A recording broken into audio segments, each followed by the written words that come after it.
Om Namo Bhagavate Vasudevaya. Om Namo Bhagavate Vasudevaya. Om Namo Bhagavate Vasudevaya.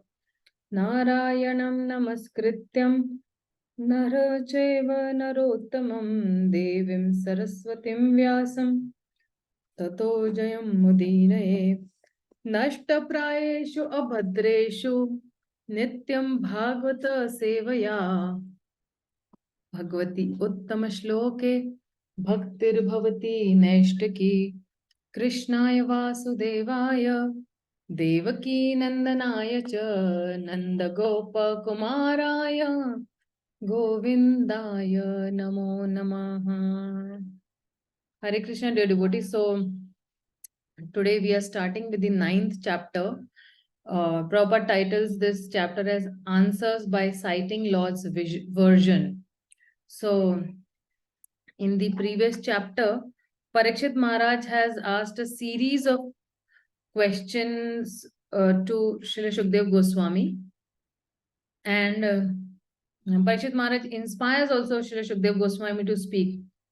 And that's how from this chapter, Srila Shukdev Goswami will start speaking on this topic. So, in the first 3 shlokas, Srila Shukdev Goswami answers Parikshit's first question about having Jiva a material body.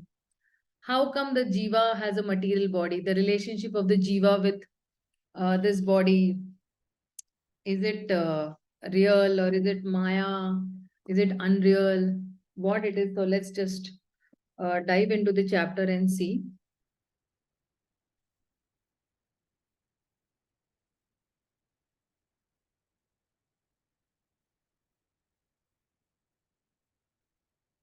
Oh, no, this is Hindi chapter.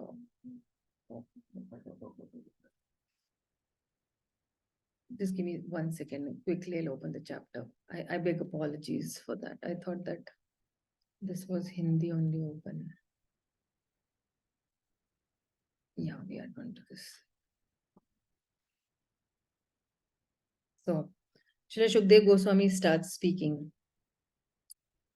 Atma Mayamrite Rajan Parasyano Bhavatmana Na Ghate Tarartha Sambandha Swapna Drushtur Ivanjasaha. Sushil Prabhu is there or it's not there? Hare Krishna Mataji. Prabhuji. Prabhuji, please do the honors of inaugurating this chapter by reading the translation and purport both. Translation. Śrī Sukdev Goswami said, O King, unless one is influenced by the energy of the Supreme Personality of Godhead, there is no meaning to the relationship of the pure soul in pure consciousness with the material body. The relationship is just like a dreamer seeing his own body working. Purport. Maharaja Parikshit's question as to how a living entity began his material life, although he is apart from the material body and mind, is perfectly answered. The spirit soul is distinct from the material conception of his life, but he is absorbed in such a material conception because of being influenced by the external energy of the Lord called Atmamaya. This has already been explained in the first canto in connection with Vyasadevas realization of the Supreme Lord and his external energy. The external energy is controlled by the Lord, and the living entities are controlled by the external energy, by the will of the Lord. Therefore, although the living entity is purely conscious in his pure state, he is subordinate to the will of the Lord in being influenced by the external energy of the Lord. In Bhagavad-gītā 15.15, also the same thing is confirmed. The Lord is present within the heart of every living entity, and all the living entities' consciousness and forgetfulness are influenced by the Lord. Now the next questions automatically made will be why the Lord influences the living entity to such consciousness and forgetfulness.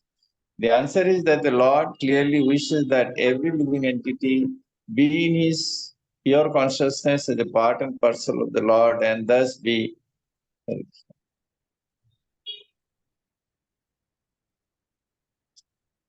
engaged in the loving service of the Lord as he is constitutionally made. But because the living entity is partially independent also, he may not be willing to serve the Lord, but may try to become as independent as the Lord is. All the non-devotee living entities are desirous of becoming equally as powerful as the Lord, although they are not fit to become so. The living entities are illusioned by the will of the Lord because they wanted to become like him.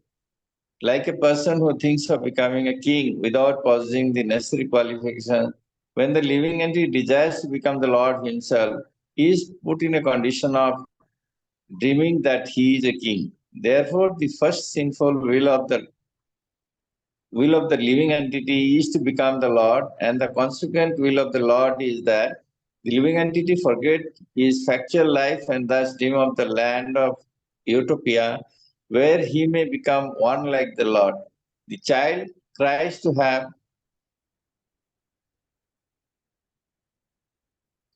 the moon from the mother, and the mother gives the child a mirror to satisfy the crying and disturbing child with the reflection of the moon. Similarly, the crying child of the Lord is given over to the reflection, the material world, to lord it over as karmi and to give this up in frustration to become one with the Lord. But those stages are dreaming illusions only. There is no necessity of tracing out the history of when the living entity desired this. But the fact is that as soon as he desired, if he was put under control of Atma Maya by the direction of the Lord, therefore the living entity in his material condition is dreaming falsely that this is mine and this is I. The dream is that the conditioned soul thinks of his material body as I, or falsely think that he is the Lord and that everything in connection with that material body is mine. Thus, only in dream does the misconception of I and mine persist life after life. This continues life after life as long as the living entity is not purely conscious of his identity as the subordinate part and parcel of the Lord. In his pure consciousness, however, there is no such misconceived dream, and in that pure conscious state, the living entity does not forget that he is never the Lord, but that he is eternally the servitor of the Lord in transcendental love. Hare Krishna. Thank you, Prabhuji. Thank you so much. So, in this first text, he's asking that how did this relationship between the jiva and the material, how did this relationship happen between the jiva and the material body? So, Shukdev Goswami says it's a wrong question. Then no relationship happens. No relationship is established between the jiva, material body. But that is why he is using this word over here, Atma Mayayam. Okay, from his own energy. So, through the avidya potency or energy of the Mahamaya, a real relationship is not established, but only an imagined relationship is established. Like the dreamer is dreaming something in his dream. Similarly, the living entity does not establish a real relationship with the material body, but it is only an imagined relationship. And then that imagination is facilitated by the avidya potency of the Lord. So why a real relationship is not established? Because the nature of the living entity is parasya. Parasya means it is superior to matter. And over here it is saying parasya, the pure soul. So parasya also means pure soul and it is superior to matter. And then he is saying that he is anubhava atmana. So he's saying that he is full of knowledge. Purely conscious means he's full of knowledge also. So a real relationship is when he is conscious and awake. he would not dream. But when he becomes unconscious, then one starts dreaming of various kinds of things. So Srila Prabhupada says that if one has seen gold and mountain in the dream, so while sleeping he dreams of a gold mountain. So when one is conscious, one does not imagine such things. When one becomes unconscious, as while sleeping, then one may imagine such things. Similarly, when the living entity becomes unconscious of his constitutional position, being instigated by the Mahamaya potency, then he imagines a relationship. But a real relationship is not established. So if you see in Canto 3, 9th chapter, what is that shloka number? Is I think 9. So he just give me 1 minute. I'll open that shloka, because when you have that proper Canto in front of you in shloka, it becomes a bit easy also for us also to understand. We also need sometimes pratyaksh pramana. Sorry, I'm taking in 8th shloka. Yeah. You think Shutrit Tridha Tubhir Ima Muhur Ardhyamanaha Shitoshana Vata Varasharer Itare Tarachchaha. And then he says Kamagni Achyutaha Rushacha Sudurbharenaha and Samspashyato Manaha Urukrama Sidate Me. So he's saying that over here, he's saying that me manah, my mind. Okay, so my mind, what it becomes sidate. So why it becomes sidate means, it becomes sad or despondent or disheartened, you can say. It becomes sidate. Why does it become sidate? He says that sampashyatah, by observing. And by observing what? By observing these imaha. Ima means living entities over here. And what is he seeing? He is seeing that they are always muhu ardhyamanaha. They are always constantly, suffering or constantly perplexed also. And then he's saying that and they are constantly perplexed with what? They are perplexed with hunger, they are perplexed with thirst, and the 3 humors, mainly the mucus, bile, and wind. And from each other, either hunger, either thirst. So you have hunger, so you will have thirst also. And then you'll have bile also, and then you need some wind also. So all these things, these things are, from hunger, from thirst, from vat. So if you see mucus, bile, and wind means kaph, pith, and vat. Okay, he's troubled by these kaph, pith, and vat also. And from sita, ushna, vata, wind, by rains, varshaha, he's been troubled from each other. And from these fire of lust also is there in them. Fire of kama agni, very strong urge.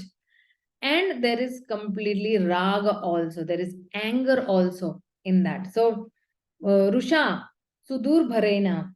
So continues, there is anger also, unbearable. So then he's actually saying that in this particular shloka, that Brahmaji offers prayers. In this shloka, Brahmaji is offering prayers. So he says that when I see the living entities of this material world, the suffering due to this anger, lust, thirst, vat, heat, cold, my heart really breaks by seeing such suffering. And I'm not able to tolerate such suffering that the living entities are going through. Because one may ask, does not Brahma know that this material world is made only for suffering, that the living entity undergoes this suffering, and the living entity, like living entity is, seeing it like a dream. So the Vedas manifest in this material universe through Brahmaji only. And he is a perfectly knowledgeable person. Then why should Brahmaji lament for suffering of the living entity when it is just like a dream? So no one laments for someone who is suffering in the dream. For example, in my dream, actually, my hand is cut, and I just tell you, okay, oh, yesterday I saw a dream, my hand was cut. Will you lament? You will not lament. Okay, oh, Mataji, it was just a dream, like, okay. So, uh, we should be laughing, ho, ho, ho, ho. So, and anyways, when the living entity wakes up, he will know it was just a dream. So, why Brahmaji, being so knowledgeable, is lamenting for it? So, in the next shloka only, actually, if you see, is it next shloka only? Yeah, I think is it yes shloka only. Yavat prithakvatam idam atmana indriyarthaya mayaya balam bhagavato jnana isha pashyate tavanna samsitir a so pratikshana krimayatah vyarthatapi dukkha nivaham vahati kriyarthah. So he's saying that, if you see, he's saying that yavat janaha, as long as people prayatah, as long as pashyatah, as long as people are seeing, and what are they saying? They are saying idam atmanaha. Okay, so they are saying the fallen condition of the jiva's body. And what is this jiva's body consisting of? It is consisting of the external energy. And he is further saying that, okay, just let's read the translation. The material miseries are without factual existence for the soul. As long as the conditioned soul sees the body as meant for sense enjoyment, he cannot get out of the entanglement of material miseries, being influenced by your external energy. So, as long as people are seeing see the only the condition of the jiva's body, that possessing, that is that strength of the Lord's Maya in the form of these, sense objects for his enjoyment, the jiva's material existence that is there, indriyartha. So, though he's insubstantiated, he will not be destroyed still. And it is producing great miseries, dukkha nivaham, multiple miseries. And they're bringing him multiple miseries. And because it is giving suffering, and it is giving the results of all actions also. So he says that yes, it is true, it is a dream state. But as long as the living entity will keep identifying with the body, this is like in a dream state, okay? One may say that anyway, one day he will just wake up from the dream. What is the problem? He says that no, but I also see this, powerful Maya potency which is standing next to the Lord, who is ensuring that he does not wake up from his sleep. So see, we were also once upon a time ignorant, right? And we were also, in some sleeping state. So, and this is the duty actually of Maya. She is actually just following the orders of the Supreme Lord. So, that is her profession. like, in the medical term, when you say a professor is MD in anesthesia, so you laugh that he's MD. क्या है MD? Anesthesia देने में MD है. So we will laugh. So till you wake up, the experience of that dream is as real as anything. So here, Brahmaji says that actually he is not going through this vyartha api, although without meaning. And I बोलते ना व्यर्थ है ये. So although he is not, it is not real, and even if it is, real, vyartha, whether it is real, it has the capacity to instill the same kind of suffering as one would be awake. So therefore, I am lamenting and I am suffering. And Brahmaji says that should Maya do this?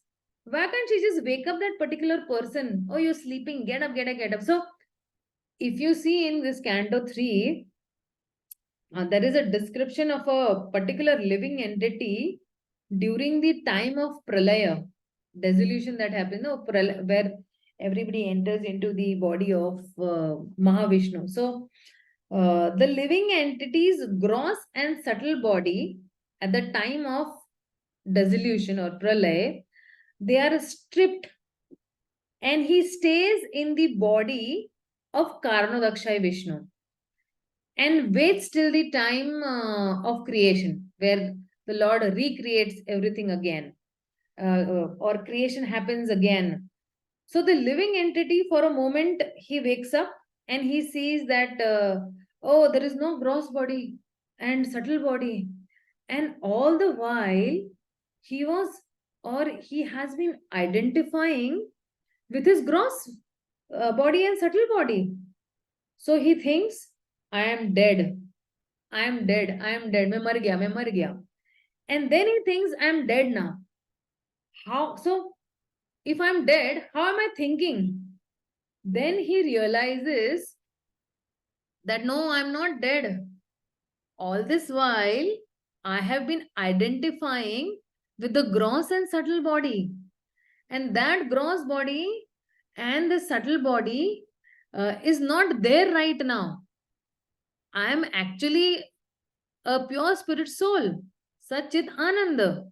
And this same self-realization, which creates real bliss in the jnanis and yogis, that creates extreme amount of distress in this living entity who has not become qualified to achieve liberation. He still has material desires to enjoy. His state is like, just like a wealthy man. If he loses all his wealth, he is, to start, again.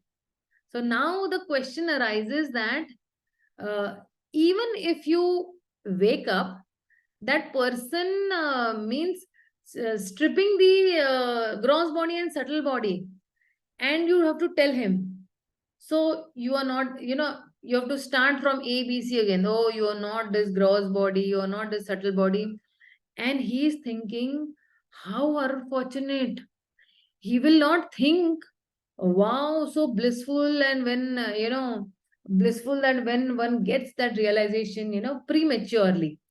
So without actually earning it, then it's not necessarily a boon. So the desires are not yet gone to enjoy separately from the Supreme Lord. And that is why when Karnadaksha Vishnu recreates again, then he's reborn again. So till the time the Jivatma, stops identifying himself with the gross body and subtle body, he will have to keep on taking birth after birth. So this is a very nice, actually, explanation. This was given actually when I was attending Vidyapitham classes in 2017. That time His Grace Balram Shakti Prabhu had given this explanation. So now in this particular first, shloka, if you see that what is the cause of jiva, getting a material body. So then there is a relationship between the body and the jiva is unreal. So it is just like, a dream which is just created by Maya potency of the Lord. So the desires of the Lord, why are we bound in this material world? By the inconceivable energy and the Lord's um, desires, we are just bound up actually with that. So the real relationship with the relationship between the jiva and the material body, that has been said, and it does not, so no real relationship is there between the living entity and the material body. So that's what been said. So Priyanka Mataji is asking one question. She's asking that, what happens to those souls who didn't have any material desires? Do they merge with Vishnu at the time of? No. They get liberated. They become Nishkam Karma Yogi. Then they go to pure devotional service. So they won't merge into because by that time that they are gone back home, back to Godhead. So they are no longer in the material world. So that way. So let's see the second shloka.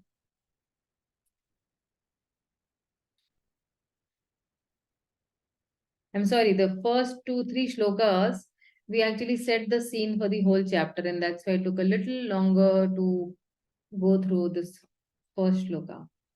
So he says that Bahurupa iva bhati mayaya bahurupaya ramamano guneshvasya mahahamiti manyate. Yeah, somebody read the translation and purport. Rupa Mataji is there? Or she's on holiday? Hare Krishna Mataji.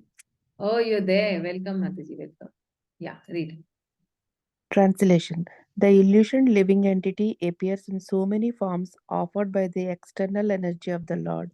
While enjoying in the modes of material nature, the engaged living entity misconceives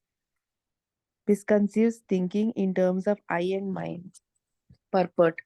The different forms of the living entities are different dresses offered by illusion, external energy of the Lord, according to the modes of nature the living being desires to enjoy. The external material nature is presented by her three modes, namely goodness, passion, and ignorance. So even in the material nature, there is a chance of an independent choice by the living entity, and according to his choice, the material energy offers him different varieties of material bodies. There are 9 lakh varieties of material bodies in the water, 2 lakh vegetable bodies. Am I saying it right? The numbers? Yeah, Mataji. 1 lakh, 1,000. 20 lakhs. Over here, it's 20 lakhs, Mataji. Or 20 lakhs vegetable bodies and 1 crore, 1 lakh worms and 27 lakhs, reptiles. yeah, worms and reptiles, yeah. And then you have 10 lakh worms and again like 30 lakh different bodies of beast. You have 4 lakh human forms. And then altogether 84 lakh species, varieties of body in different planets of the universe. Yeah, Mataji, read from here. Huh? And the living entities traveling by so many transmigrations according to different modes of enjoying spirit within himself. Even in one particular body, the living entity changes from childhood to boyhood, from boyhood to youth, from youth to old age, and from old age to another body created by his own action. The living entity creates his own body by his personal desires, and the external energy of the Lord supplies him the exact form by which he can enjoy his desires to the fullest extent. The tiger wanted to enjoy the blood of another animal, and therefore, by the grace of the Lord, the material energy supplied him the body of a tiger with facilities for enjoying blood from another animal. Similarly, a living entity desiring to get the body of a demigod in a higher planet can also get it by the grace of the Lord. And if he is intelligent enough, he can get a spiritual body to enjoy the company of the Lord, and he will get it. So the minute freedom of the living entity can be fully utilized, and the Lord is so kind that he will award the living entity the same kind of body he desires. The living entity is desiring is like dreaming of a golden mountain. A person knows what a mountain is, and he knows also what is gold. Out of his desire only, he dreams of the golden mountain, and when the dream is over, he sees something else in his presence. He finds in his awakened state that there is neither gold nor a mountain. And what to speak of a golden mountain? The different positions of the living entities in the material world under multifarious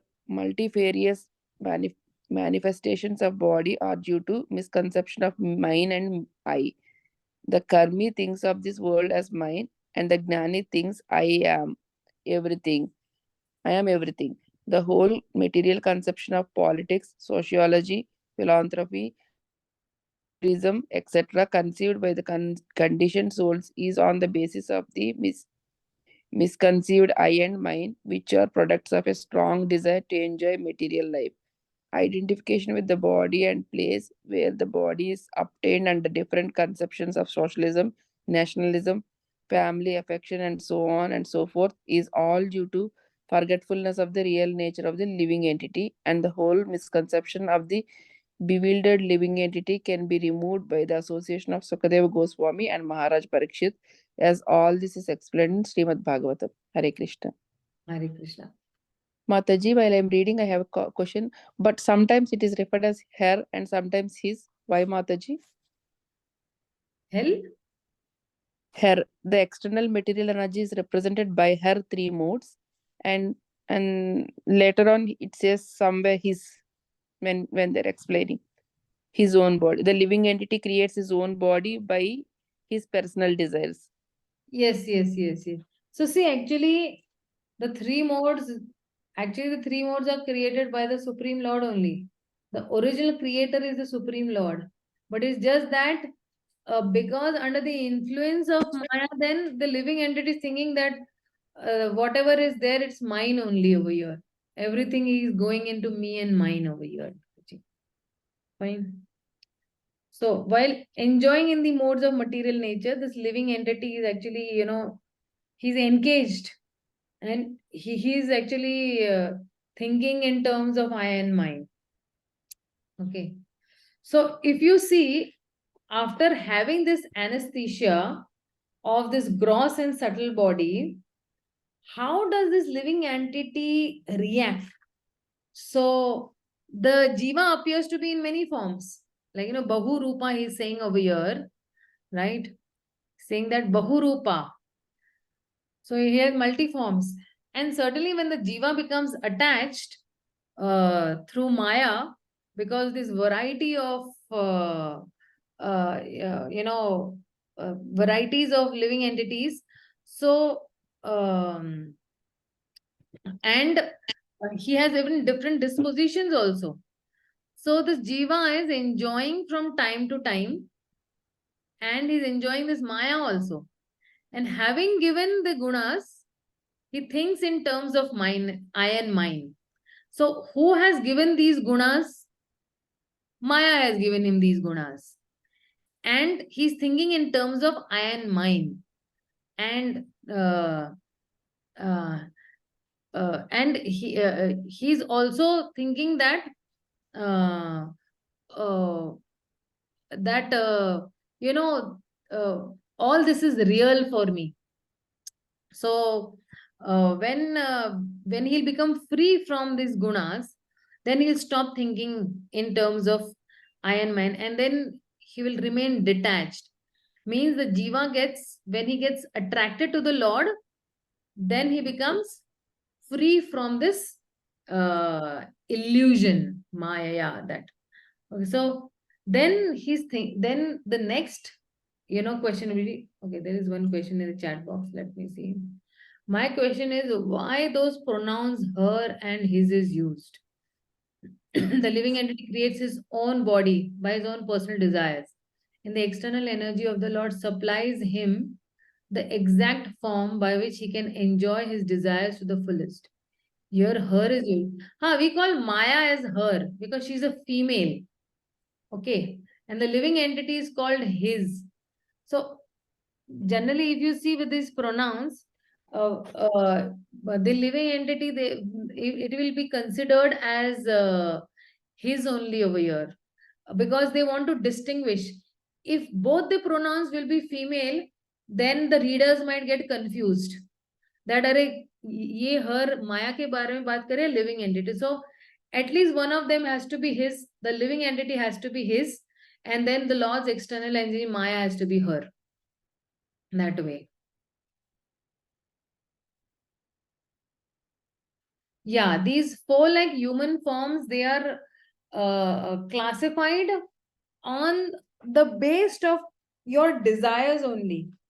Say for example, somebody wants to, eat ferociously, then he is given the form of an elephant. That we have heard many times. If somebody wants to sleep, then he is given the body of a bear. Or if somebody wants to, roam around naked, then he is given the body of trees. So it is his own desire that he takes all these forms. The Lord initially created these,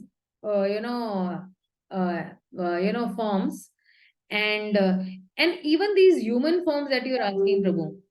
These human forms, they are based on your karmas only. So if you see now, even in the world, if you see that somebody is born very rich, somebody is born very poor, somebody is white skin, somebody is black skin, somebody is tall, somebody is short. Okay, so all these are, given on the basis of what your desires are. Somebody is in a very poor family. He has barely, just one meal also he does not get. But there is one person who is actually sitting and eating 10 times in a day, is binging 10 times in a day. So completely based on what our karmas are and what our desires are. And with every desire, you get a new body. You have desire, you have material desires to enjoy, then a new body. So we should check on our desires, what desires we have. Do I have desire to please the Lord, or do I have desire to have more sense gratification? And more sense gratification means more, what do you say, more bodies. So that's the case.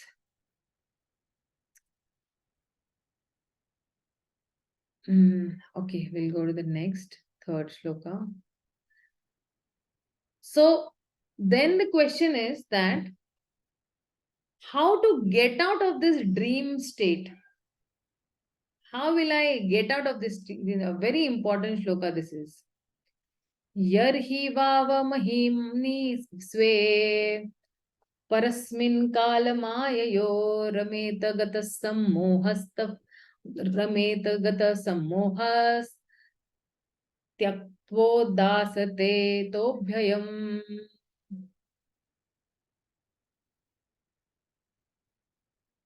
Translation. Oh, this is a long purport. Anup Prabhu, please read this purport, Prabhu. Translation: as soon as a living entity becomes situated in its constitutional glory and begins to enjoy the transcendence beyond time and material energy, he at once gives up the 2 misconceptions of life, I and mine, and thus becomes fully manifested as the pure self. Purport: the 2 misconceptions of life, namely I and mine, are verily manifested in 2 classes of men. In the lower state, the conception of mine is very prominent, and in the highest state, the misconception of I is prominent. In the animal state of life, the misconception of mine is perceivable even in the category of cats and dogs who fight with one another with the same misconception of mine. In the lower stage of human life, the same misconception is also prominent in the shape of it is my body, it is my house, it is my family, it is my caste, it is my nation, it is my country, and so on. And in the higher stage of speculative knowledge, the same misconception of mine is transformed into I am, or it is all I am, etc. There are many classes of men comprehending the same misconception of I and mine in different colors, but the real significance of I can be realized only when one is situated in the consciousness of I am the eternal servitor.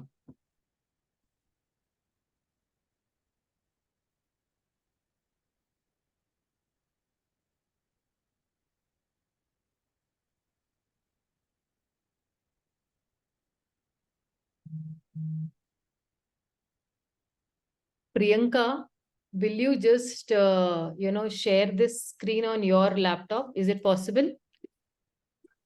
Yes, Mataji. Yeah, I'll just share the link with you. Actually, my father has just, fallen down. I just need to this. You just share the screen and you continue. Okay, I've made you the co-host. Yeah. Yes, Mataji.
And Prabhuji, are you able to see the screen?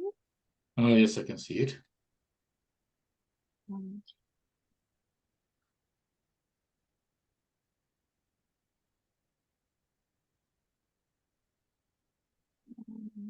Was it on the second paragraph? I forgot. You put in the second paragraph is fine. The misconception, the misconception of I am the Lord or I am the Supreme is more dangerous than the misconception of mine. Although there are sometimes directions in the Vedic literatures to think oneself one of the Lord, that does not mean that one becomes identical with the Lord in every respect. Undoubtedly, there is oneness of the living entity with the Lord in many respects, but ultimately the living entity is subordinate to the Lord, and he is constitutionally meant for satisfying the senses of the Lord. The Lord therefore asked the conditioned soul to surrender unto him. Had the living entity not been subordinate to the Supreme Will, why would the living entity be asked to surrender? Had the living being equal in all respects, then why was he put under the influence of Maya? We have already discussed many times that the material energy is controlled by the Lord. The Bhagavad-gītā 9.10 confirms this controlling power of the Lord over the material nature. Any living entity who claims to be as good as the Supreme Being control the material nature, the foolish I would reply that he will do so in the future, even accepting that in the future one will be as good as a controller of material nature as the Supreme Being. Then why is one now under the control of material nature? The Bhagavad-gītā says that one can be freed from the control of material nature by surrendering unto the Supreme Lord, but if there is no surrender, then the living entity will never be able to control the material nature. So one must also give up this misconception of I by practicing the way of devotional service, or firmly being situated in the transcendental loving service of the Lord. A poor man without any employment or occupation may undergo so many troubles in life, but if by chance the same man gets a good service under the government, he at once becomes happy. There is no profit in denying the supremacy of the Lord, who is the controller of all energies, but one should be constitutionally situated in one's own glory, namely to be situated in pure consciousness of being the eternal servant of the Lord. In his conditional life, the living entity is a servant of the illusory Maya, and in his liberated state, he is a pure, unqualified servant to the Lord. To be untinged by the modes of material nature is the qualification for entering into the service of the Lord. As long as one is a servant of mental concoctions, one cannot be completely free from the disease of I and mine. The Supreme Truth is contaminated by the illusory energy because he is the controller of that energy. The relative truths are apt to be engrossed in illusory energy. The best purpose is served, however, when one is directly facing the Supreme Truth, as when one faces the sun. The sun overhead in the sky is full of light, but when the sun is not in the visible sky, all is in darkness. Similarly, when one is face to face with the Supreme Lord, he is freed from all illusions, and one is not so in darkness of illusory Maya. The Bhagavad-gītā 14.26 confirms as follows: Mam chaya vyapicharane bhakti yogana sevate saguna samittat yaten brahma bhuyate kalpate. So the signs of bhakti yoga, of worshipping the Lord, glorifying the Lord, hearing the Śrīmad-Bhāgavatam from the right sources, not from the professional man, but from a person who is Bhagavatam in life, and being always in the association of pure devotion, should be adopted in earnestness. One should not be misled by the misconceptions of I and mine. The karmis are fond of the conception of mine, the jnanis are fond of the conception of I, and both of them were unqualified to be free from the bondage of illusory energy. Śrīmad-Bhāgavatam and primarily the Bhagavad-gītā are both meant for delivering a person from the misconception of I and mine, and Srila Vyasadeva transcribed them for the deliverance of the fallen souls. The living entity has to be situated in the transcendental position where there is no more influence of time, nor of the material energy. In conditioned life, the living entity is subjected to the influence of time in the dream of past, present, and future. The mental speculator tries to conquer the influence of time by future speculations of becoming Vasudeva or the Supreme Lord himself by means of cultural knowledge and conquering over ego, but the process is not perfect. The perfect process is to accept Lord Vasudeva as the supreme in everything, and the best perfection in cultural knowledge is to surrender unto him because he is the source of everything. Only in that conception can one get rid of the misconception of I and mine. Both Bhagavad-gītā and Śrīmad-Bhāgavatam confirm it. Srila Vyasadeva has specifically contributed to the illusion living entities, the science of God and the process of Bhakti Yoga in his great literature Śrīmad-Bhāgavatam, and the conditioned soul should fully take advantage of this great science. Thank you so much. Yeah, thank you, Prabhu. Thank you so much, and thank you, Priyanka, for taking it. My father actually has Parkinson problem, so he just dashes but places. What to do? His age is only such, so he's okay now. So this particular shloka, if you see, it's a very wonderful shloka. Means if somebody can memorize this, you can just wonderful it is. And when the Supreme Lord is actually beyond Kala and Maya, then the Jiva gives up all his misconceptions, all his moha. This is what actually is being said into this. So with that, he is actually now the real conversation starts. So because he's setting the platform for Lord Brahma's conversation. So over here is saying that Brahma, he's saying that he's saying that the personality of Godhead being very much pleased with Brahma because of his non-deceptive penance in Bhakti Yoga, presented his eternal and transcendental form before Brahma. And what is the objective goal for purifying the conditioned soul? And that is the objective goal for purifying the conditioned soul. So just let's read the shloka and then we'll move. Atma tattva vishuddhartham yad aha bhagwan ritim brahmane darshayan rupam avyalika vratadrutah.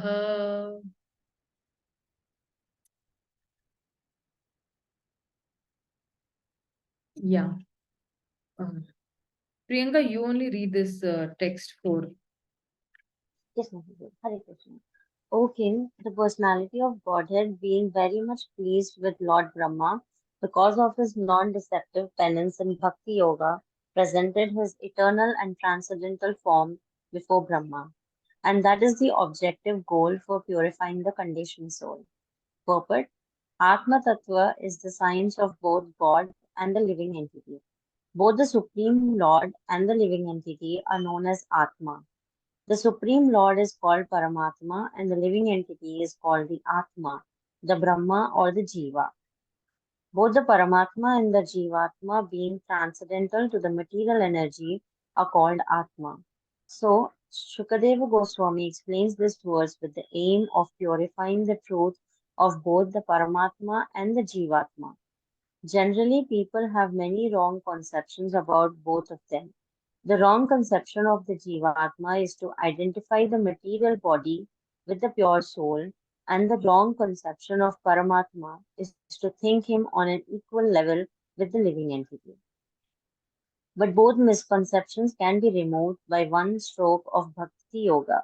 Just as in the sunlight, both the sun and the world and everything within the sunlight are properly seen. In the darkness, one cannot see the sun, nor himself, nor the world. But in the sunlight, one can see the sun, himself, and the world around him. Srila Shukadeva Goswami therefore says that for purification of both wrong conceptions, the Lord presented his eternal form before Brahmaji, being fully satisfied by Brahma's non-deceptive vow of discharging Bhakti Yoga. Except for Bhakti Yoga, any method of realization of Atma Tattva or the science of Atma will prove deceptive in the long run. In the Bhagavad-gītā, the Lord says that only by Bhakti Yoga can one know him perfectly, and then one can enter into the science of God. Brahmaji undertook great penance in performing Bhakti Yoga, and thus he was able to see the transcendental form of the Lord.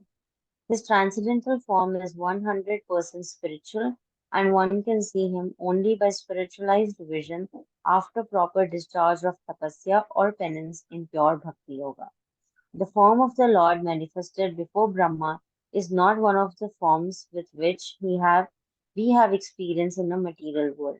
Brahmaji did not perform such severe types of penance just to see a form of material production. Therefore, the question by Maharaja Parikshit about the form of the Lord is answered. The form of the Lord is Satchitananda or eternal, full of knowledge and full of bliss. But the material form of the living being is neither eternal, nor full of knowledge, nor blissful. That is the distinction between the form of the Lord and that of the conditioned soul. The conditioned soul, however, can regain his form of eternal knowledge and bliss simply by seeing the Lord by means of Bhakti Yoga. The summary is that due to ignorance, the conditioned soul is engaged in the temporary varieties of material forms. But the Supreme Lord has no such temporary form like the conditioned souls. He is always possessed of an eternal form of knowledge and bliss, and that is the difference between the Lord and the living entity. One can understand this difference by the process of Bhakti Yoga. Brahma was then told by the Lord the gist of Śrīmad-Bhāgavatam in 4 original verses. Thus, Śrīmad-Bhāgavatam is not a creation of the mental speculators.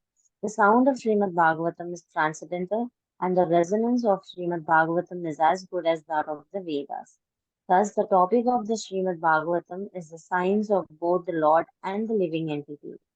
Regularly hearing or reading of Śrīmad-Bhāgavatam is also a performance of Bhakti Yoga, and one can attain the highest perfection simply by the association of Śrīmad-Bhāgavatam. Both Shukadeva Goswami and Maharaja Parikshit attained perfection through the medium of Śrīmad-Bhāgavatam. Thank you, Mataji. Hare Krishna. Thank you, Priyanka.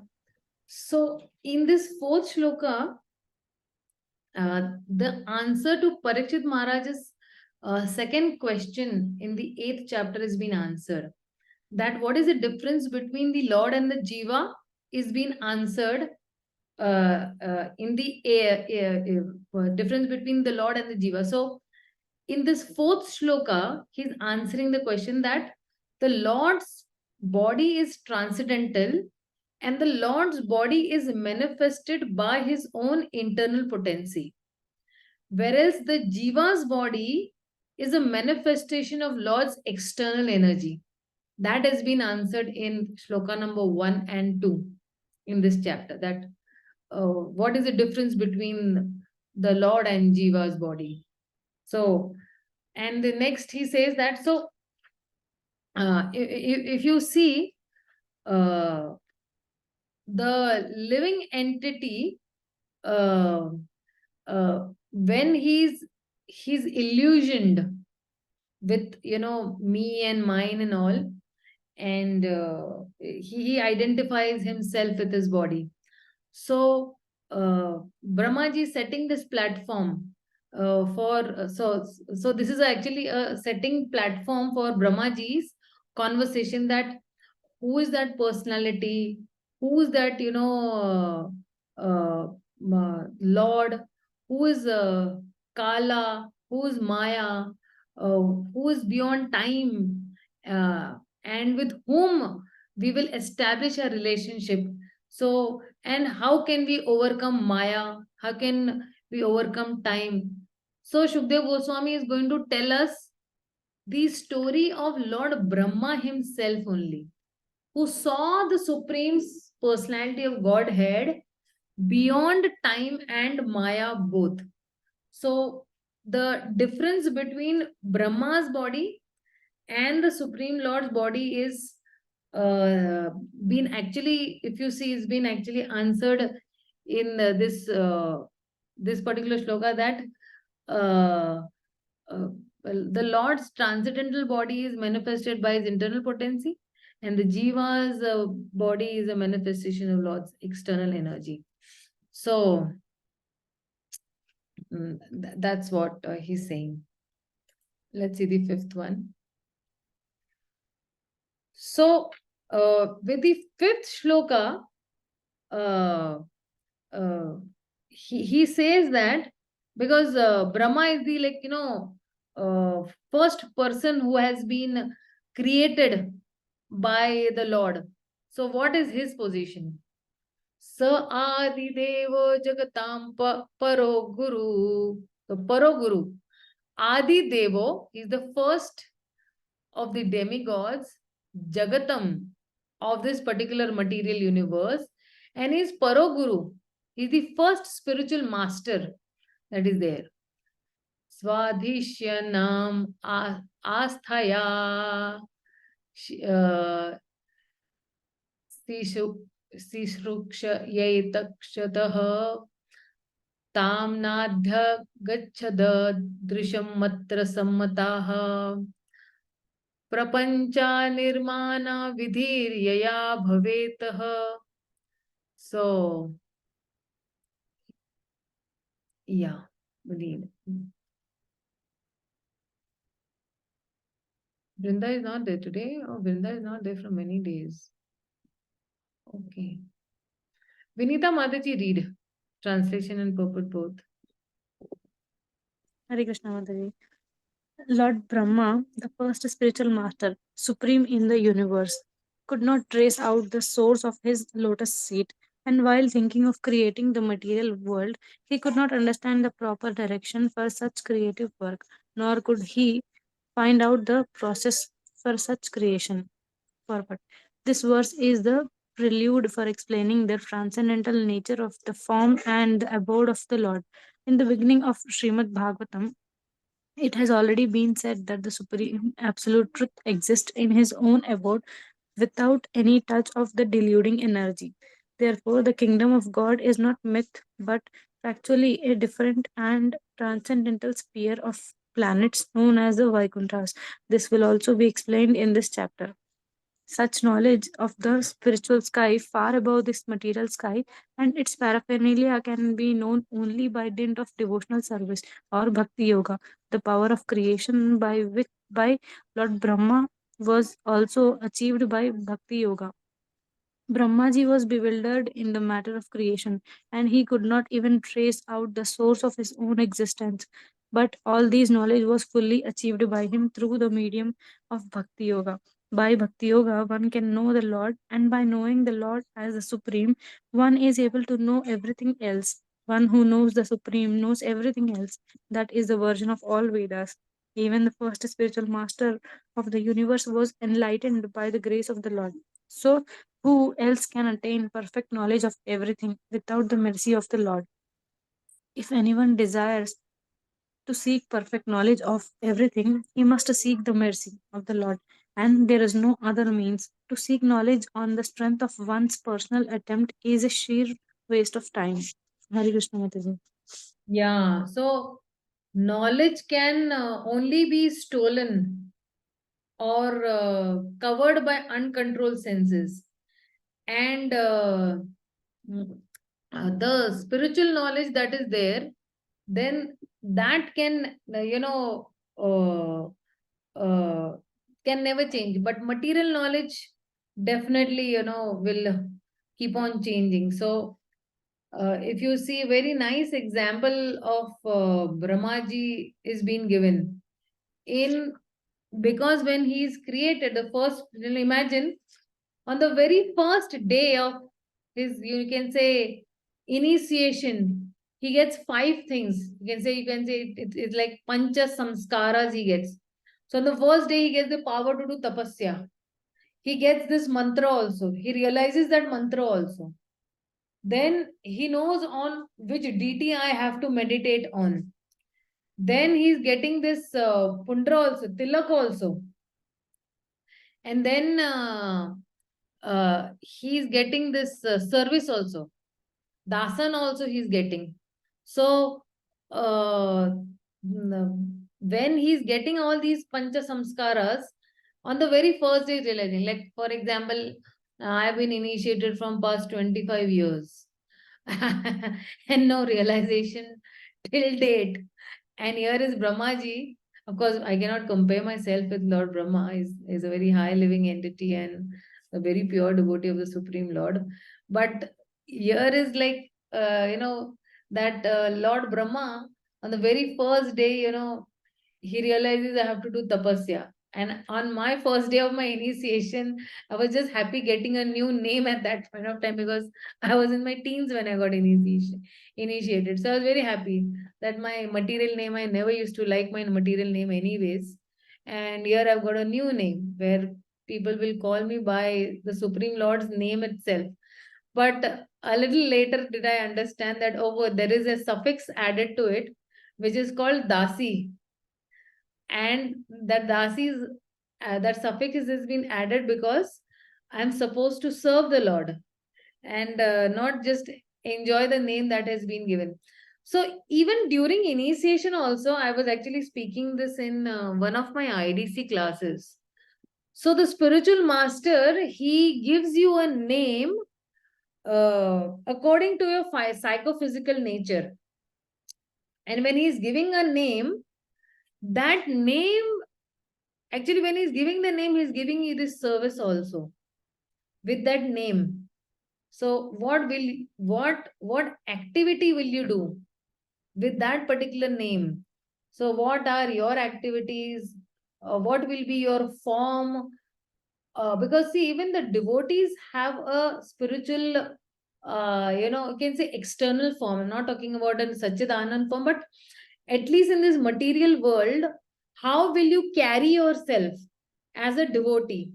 So he gives you that form also, that okay, you have to move around in sari, dhoti kurta, and you're a Vaishnava, you have to move around with the tilak, kanthi mala. So that form has been given to us by the spiritual master. And then he's giving you leelas also. Leela means what activity will you do after getting initiation? It's not like that after getting initiation I can do anything nonsense. No, I'm representing a big sampradaya, the Brahma Madhav Gaudiya Sampradaya I'm representing. So what will be my activities in this lifetime after getting initiation? Nam, Guna, Roop, and what will be my qualities, gunas? What gunas will I adopt? Will I have gunas of the materialistic people, or will I have godly qualities, that of the Supreme Lord? Because when we get initiated, it is expected by the spiritual master that we cultivate godly qualities. We don't cultivate demonic qualities. Demonic qualities means what? What is the difference between the demons and the demigods? The demons are simply are interested in sense gratification. But the devotees of the Lord, they are simply interested in serving the Lord. So when I get initiated, of course I never knew when I got initiated that time, but a little later I did know with this little knowledge what I have heard from the superiors, that when the name is being given, then you are given a mission for lifetime. that what will be your mission, and then we have to work according to that particular mission or what a spiritual master gives us. And one more statement I had heard, which I actually liked a lot. He said that, now this is very long back, this lecture I had heard in 2003. There His Grace Radhesham Prabhu said, no, sorry, not His Grace Radhesham, it was His Grace Gaur-Sundar Prabhu had said this. He said that the instructions of the spiritual master can be postponed but not neglected. And then he gives example of Srila Prabhupada. That it was not that today his divine grace, Srila Bhakti Siddhanta Thakur, gave the order to Srila Prabhupada that go and preach in the West, and Prabhupada took his bag and he started, towards the West. No. It was a lifetime of preparation for Srila Prabhupada to go to the West. And because the spiritual master gave him that instruction, he gave him that empowerment also to execute it. But because Srila Prabhupada equally had that desire to follow the instructions of the spiritual master, and that's how that instruction manifested. So, till the time the disciple does not desire, then the spiritual master's instruction will not be manifested. So, it's a teamwork. They say that I and my Father are one. So, the little meaning goes is that I and my Father are one in mission. So, I and my spiritual master are one in mission. So, Prabhupada also actually took this instruction very much deeply to his heart. And he was preparing. He was preparing for a lifetime. He prepared. At the age of 70, Srila Prabhupada went to USA. And he started a worldwide movement over there. So, for us, it's a very great inspiration that if at the age of 70, he can start a worldwide movement, then we are still very young. Here, at least on our forum, people are not more than 50, right? We are just, below 50. And we can still do something for the mission of the Supreme Lord. And what is the mission of the Supreme Lord? It's just, reclaiming the fallen souls back home, back to Godhead. So, this is what actually Brahma's Pancha Samskara actually started with their energy. God laws are there. Okay, dear devotees, it is 9:10. I'm sorry, I just took a little more time and I just got carried away with the initiation process of Brahmaji. So thank you so much. We'll meet tomorrow. So we'll be having a Hindi class and then immediately this class. So maybe 5-6 minutes here and there, but we'll be starting on time. Srila Prabhupada ki jai, Gaur Bhakta Vrind ki jai, Hare Krishna. Hare Śrīmad-Bhāgavatam. Krishna. Hare Krishna.